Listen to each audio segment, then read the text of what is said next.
Hey everyone, welcome back to the channel.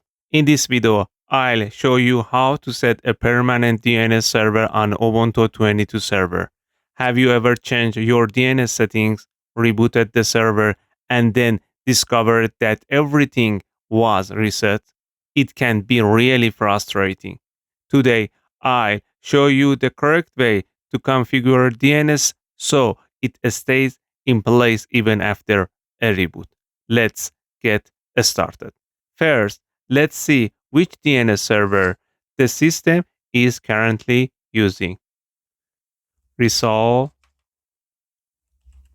CTL status.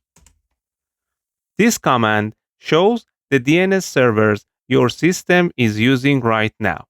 On a fresh Ubuntu installation, the DNS server usually comes from your router through DHCP.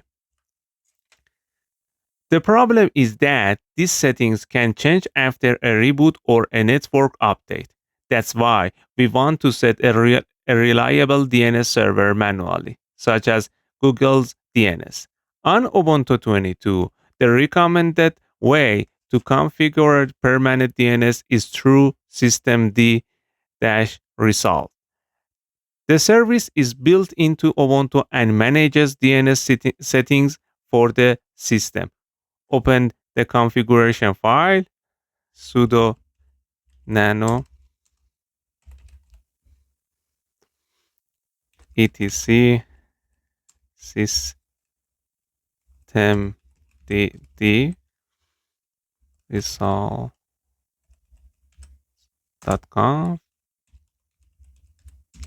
Find these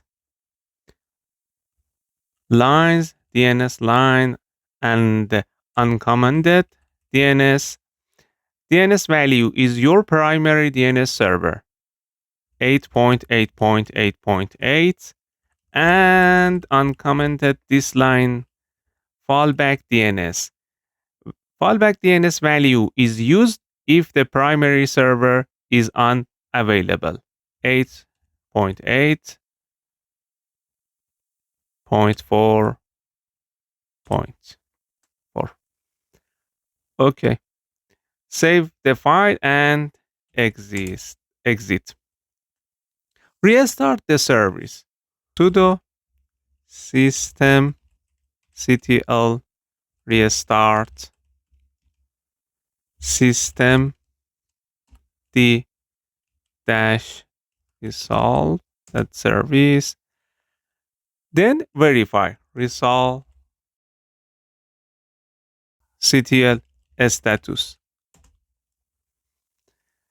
You should now see Google's DNS listed as your DNS server. Ping google.com. Ping google.com.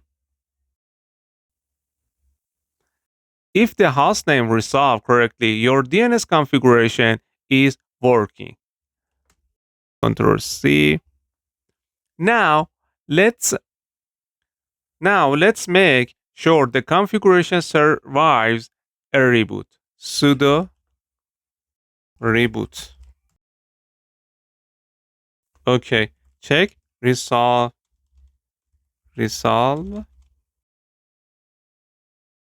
CTL status.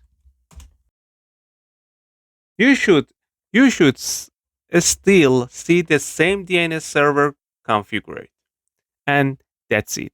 Today, we check the current DNS settings, configure permanent DNS using systemd-resolve, restarted the service, verified the configuration, and rebooted the server to confirm the change stayed in place.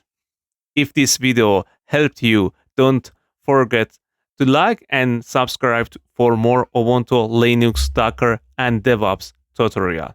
If you know another way to configure permanent DNS, let me know in the comments. I'd love to hear your experience. Thanks for watching, and I'll see you in the next video.